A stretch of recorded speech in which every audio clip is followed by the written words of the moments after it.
Merci, Monsieur le ministre. La parole est à Monsieur Vincent Rolland.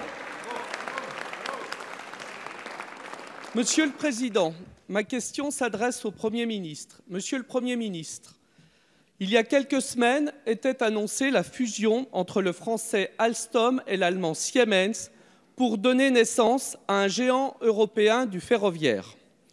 Le ministre de l'Économie et des Finances justifiait cette fusion avec l'objectif de lutter plus efficacement contre le numéro 1 mondial du ferroviaire, le chinois CRRC. De numéro 1 mondial, il en est aussi question avec la Compagnie des Alpes.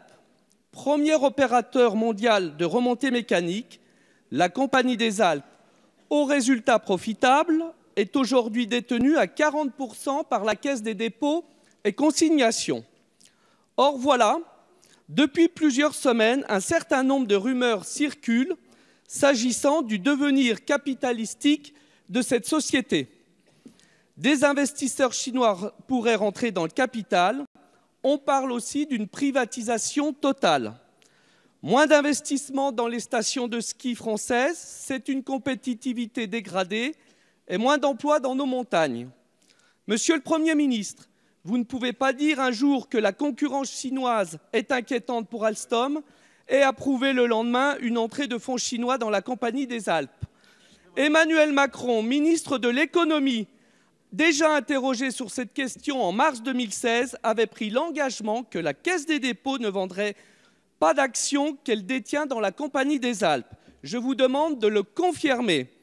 Enfin, des solutions locales et régionales existent. Aussi, je vous demande de bien vouloir prendre l'engagement de les soutenir et de préciser si la stratégie du gouvernement est bien le maintien des centres de décision en France. Je vous remercie.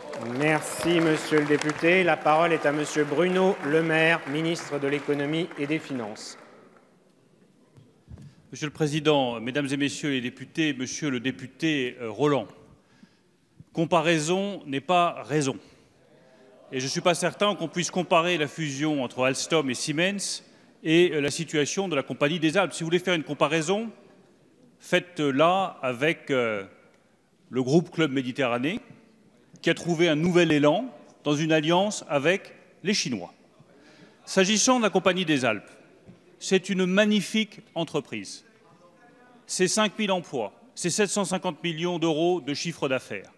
C'est une implantation partout en France, c'est une présence en termes de remontées mécaniques dans quasiment toutes les stations de ski françaises.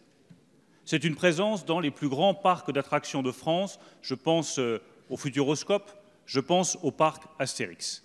Nous veillerons au bon développement de la Compagnie des Alpes. Nous veillerons à ce que les emplois soient préservés. Nous veillerons à ce que les sites économiques soient préservés. J'ai eu l'occasion d'en discuter avec le président du conseil départemental de la Savoie, Hervé Guémard, qui partage vos préoccupations. Et je partage aussi vos préoccupations. La Compagnie des Alpes doit se développer, elle doit trouver les partenaires, mais les deux lignes rouges que nous fixons sont simples. Nous devons maintenir l'emploi en France et maintenir le développement des sites sur le territoire français. Je vous remercie. Merci, Monsieur le ministre.